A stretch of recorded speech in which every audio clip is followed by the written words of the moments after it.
Welcome back. This is Answer Me This, part of the Fatherhood in Focus podcast. I'm Aidan, your host, dad, and founder of the Modern Fatherhood Club. Every week, we ask one uncomfortable question, not to shame you, but to sharpen you. Because this is about legacy, impact, and the man your kids actually see when you walk into the room. The world, yes, it's happy for you to just cope. We're here to help you choose how you show up, how you lead, and how you love. Before we dive in, if you haven't already, subscribe to the podcast, hit subscribe on YouTube, and grab some of our free fatherhood resources and join the Modern Fatherhood Club at themodernfatherhoodclub.com. Every resource we've built is designed to support you through those early, messy days right through to the years when they're shouting at you from across the room. All right, take a breath. This week's question is going to test you. This week, I want to talk, what am I really teaching my sons about being a man? And that's the question I've got. What are you teaching your kids about being a man? This isn't just for us boy dads, but girl dads too. Why? Because the role we play influences not just how they will treat others, but how they'll allow themselves to be treated. Now, I've been reflecting on the masculinity crisis. It's weighed heavy on my mind for a while. I'm not into this macho facade BS that's peddled. What I see is multiple sides, all fighting for a voice, an opinion, some more vocal than others, and some just willing to follow. So let's break it down. You've got the alpha macho, no regard for his behaviour, how he makes others feel, and no filter on his viewpoint. The world is likely to sit up and take notice because there's no accountability for his behaviour. His moral compass is skewed, and his view is it's my way or the highway. Fundamentally, he's out for himself. The world loves to hate this macho alpha, but they secretly cannot get enough of his views and opinions. Then you've got the other, the man prepared to voice his issue with the behaviour of the alpha, the one willing to put his neck on the line, even take a beating. He'll champion his partner, stand shoulder to shoulder with her and others that need his backing. And then you have number 3. He thinks in a way that aligns to number 2, but he holds his tongue. He's not prepared to break the line. He wants an easy life, one without confrontation, one without conflict. And then you've got number 4. He's the sheep, the follower. He's less inclined to support others, less willing to speak up, and he's happy to stay silent. Each of these characters is different, unique, and all have a place in the world. Each character is, of course, the max in each group, the one that you can most identify with, or at the very least align to, either privately or in full view of everyone around you. But here's the kicker. Each one can become a dad. Each one has the capacity to love, raise a child, leave a legacy. The question I always have is, who is going to leave the legacy, not just on their children, but the world in which their children grow up in? Who is going to drive his values home so that his children take up the torch and continue that fight? And today, which one of these characters do you lean into? Who do they see? Who are you? Not just as dad, but the man, the friend, the partner, the person others see. What I know is this. I know we need to be strong for our kids, physically and mentally. The challenge I have for you this week is this. As we're turning a corner and heading into a collision course with 2026, if you look in the mirror, do you like what you see? This isn't about setting a lofty set of targets for 2026. This is about getting the basics right, defining those basics, meeting the basic needs of those you love, your kids and your partner. And it's about focusing on the things that matter, not just to them, but to you. Scott Galloway, author of Notes on Being a Man, sets us one simple objective: build mental strength and raise good sons. If we're raising young women, then you need to educate them on what a good son is, a good man looks like, what strengths and values do they possess, And what do they prioritise? Because you are a son, and that son turned into the man who now leads. Can I be honest? I've grown frustrated. I see strong men, I see passionate men, I see plenty of great dads. I see strong leaders, leaders that lead in the right way and that know what true strength is. But I also see a world trying to tear down strong men, strong leaders, men who stand shoulder to shoulder with their loved ones who champion their children, champion what matters and prioritise what's important. I see men trying to tear these pillars of society down, and I see organisations and corporations overlooking these characters, their values, what they bring to the table. I see a fight to be heard, but I see good men, strong characters being diluted. It's not our time. We need to let others through, need to be silent to allow others to stand up and be counted. We've had our time. We messed it up and we missed our opportunity. My health, my strength, the man I am, I don't matter. And that's led to a disconnect, an argument between the alpha macho character and those willing to champion everything else above good men. If you work for a company, what is their stance on men and dads? Do you and your peer group have a voice? I've seen the work of others in this space, creating a space, highlighting the value, trying to create something meaningful. The UK government, they stepped up. Or did they? They dropped in England's first ever men's health strategy, launched in November 25. It was lauded as change, as an opportunity, a policy aiming to tackle both physical and mental health inequalities that disproportionately affect us men. But seriously, this boils down to what? 3.6 million over 3 years? 3.6 million specifically invested into suicide prevention projects for middle-aged men? And we celebrated this, patted each other on the back. We're spending 3.6 million over 3 years. 1.2 million. How does that change anything? You're a dad, you're not supported. And the government has dropped this, but at the same time delivered a change to the cap of child benefit. No longer a 2-child cap. And this is going to cost 3 billion. And this is the problem.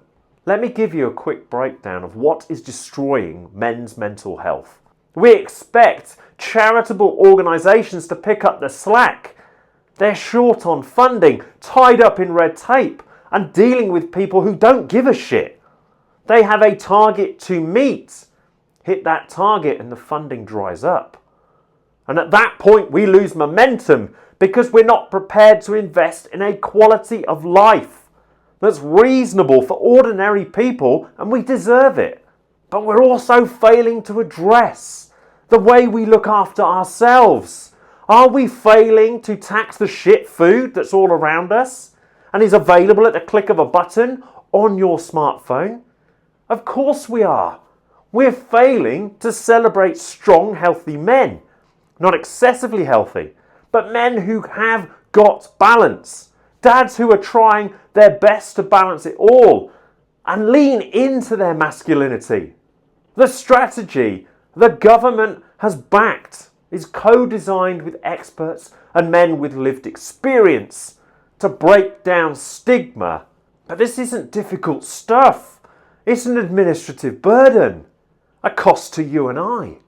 But simple measures, simple strategies that have maximum impact, well, they create the shift that's necessary for dads and men to take better care. So you and I, we're at a crossroads. Do we submit or do we fight on, embrace and lean into our true selves so that our children see the version of us they need to see? So can I ask you a personal question? Do you like the man you see? Are you happy? And by that, I mean, are you genuinely happy? Are you satisfied with your accomplishments? Are you suitably challenged? Or is there something below the surface, an itch that needs to be scratched? Now fast forward, you've aged a bit. You've got plenty of miles under your belt.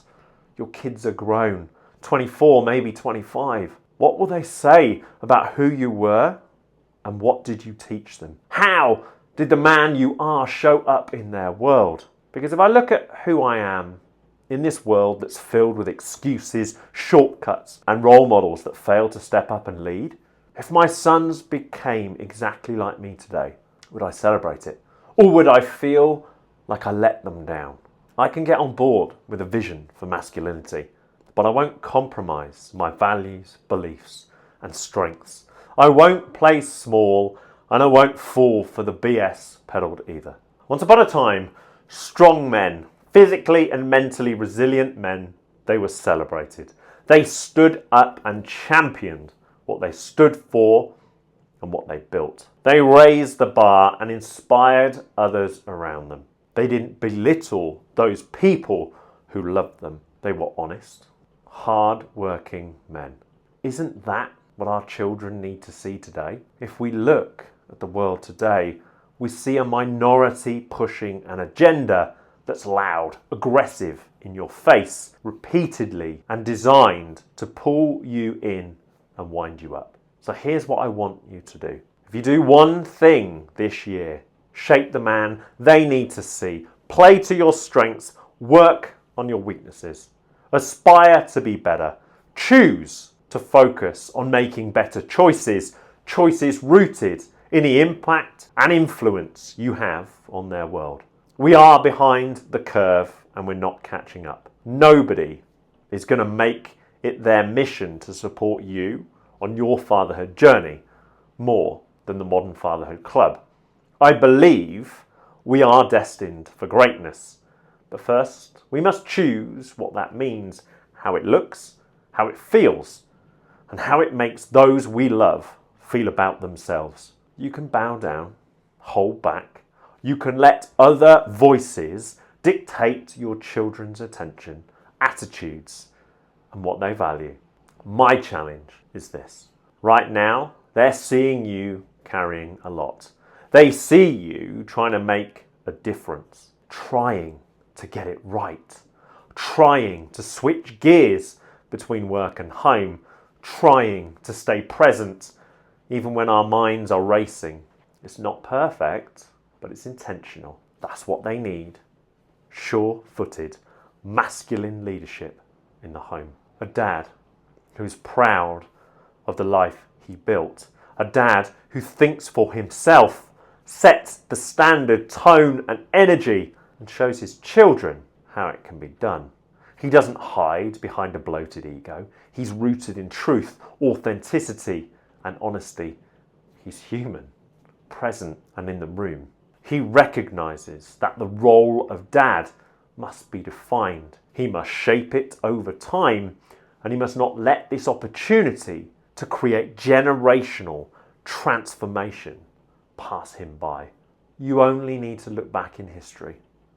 When the odds are stacked against us, strong, resilient men, they stand up and be counted.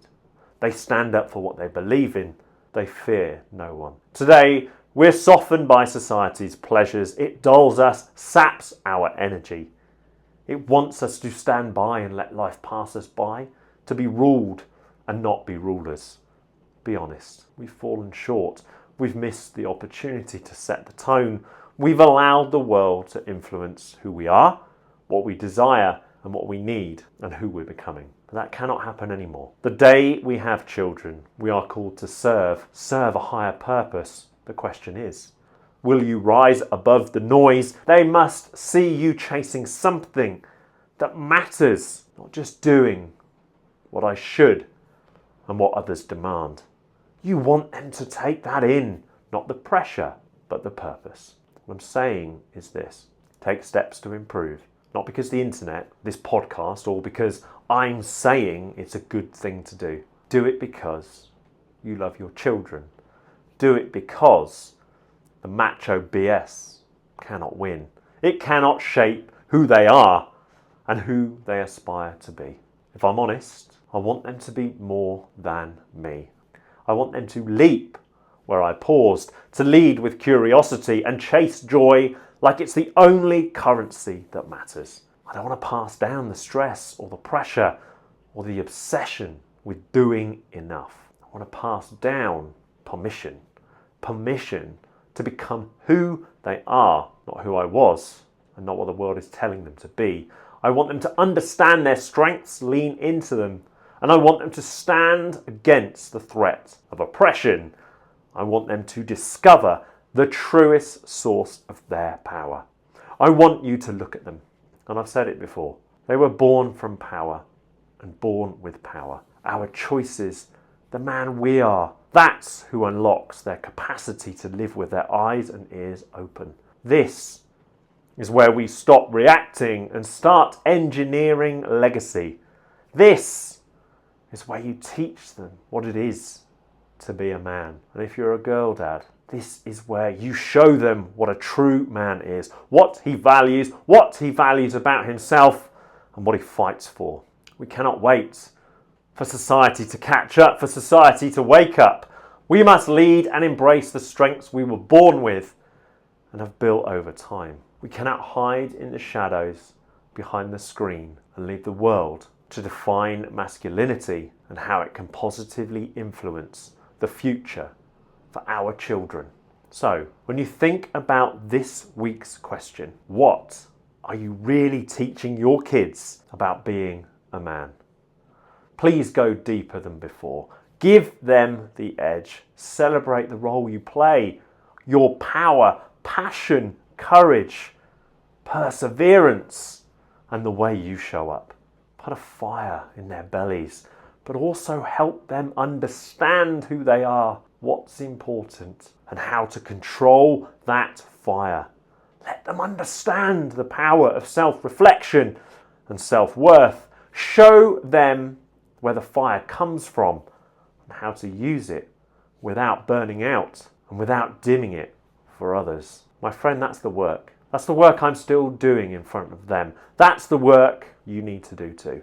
That's the man who needs to be in the room every single day. That is modern fatherhood. That's your role. That's leading with love and purpose and not backing down to anyone. That's promoting the values of the man in their lives and showing them what you can achieve with the right approach, the right insight, and with the self-confidence that's needed to deliver it. I don't want my sons to say, my dad backed away. I don't want them to say that dad never stood up for what he believed in, that dad could have been stronger, more present, more loving, more vocal, more passionate, that dad could have made more time. I want them to say, my dad was always there with his presence, with his example, with his belief in us. That's what we need to build, not perfection, legacy. Because legacy, that's the goal. How you get there, that's on you. How you show up, that's on you too. The man you are is the man they need to aspire to be, the man they need to meet in the future. Don't be ashamed to show your strength, power, patience and presence. Don't follow the crowd. Stand up and be a beacon of light for them to see. A man who guides, learns from his mistakes and takes pride in his role and the influence he has. Strong men aren't strong of voice. They're strong of character, belief, and they live aligned to the values that matter. They aren't silenced by the view from others. They don't back down when the pressure is on. They find a way. They prepare. They're resilient and aware of who their children see.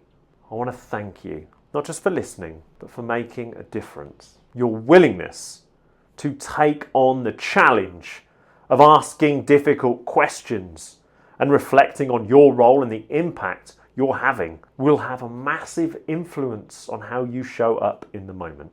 I'm grateful for your participation as always, and I'm grateful for your commitment to those you love. We might never meet, but you and I, we're focused on the right things.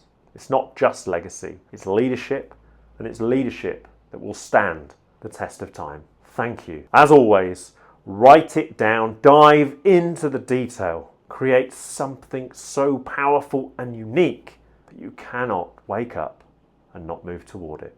They'll follow in your footsteps. They'll learn your behaviours, adopt your values, and treat people in the same way that you treated them.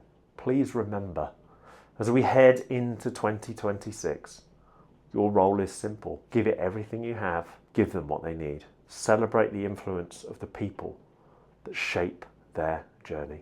All right, well, that's today's question done. You've just spent a few minutes doing what most of us avoid. Slowing down, being honest, and looking at how you're really showing up. And that matters. It matters more than you know. So remember, your kids, they don't need a perfect man. They need an honest one and a dad who's willing to reflect, reset, and lead from the front, even when he's tired, under pressure, or just coping more than he'd like to admit. If this episode landed for you, subscribe to the podcast. If you're watching on YouTube, hit subscribe so you do not miss new episodes. And if you haven't yet, join us at the Modern Fatherhood Club. Grab some of our free resources. Check out our paid courses. Check out the New Dad Toolkit. Everything you need to know as a new dad to survive those messy early days. And check out the New Dad Recharge so that you can prioritise what's important going forward. And please look out for our antenatal course, the Ultimate Dad Course. It's a course designed to get you connected early. Make the most of the opportunities to bond. Make the opportunities to be there for your partner. It isn't about changing nappies. It's not about breastfeeding. It's not about burping baby. It's about you and helping you show up when your family needs you most. Look, I am not perfect and neither are you, but we're committed to leading with confidence, strength, openness, and heart. Committed to giving our kids the version of us that's present, not just productive. Thank you for listening, for reflecting, and for doing the hard work. This is the Modern Fatherhood Club. This is Answer Me This, part of Fatherhood in Focus, our podcast. I'm Aidan. Remember to lead from the front. Never underestimate the power you have over who they become. And I'll see you in the next episode.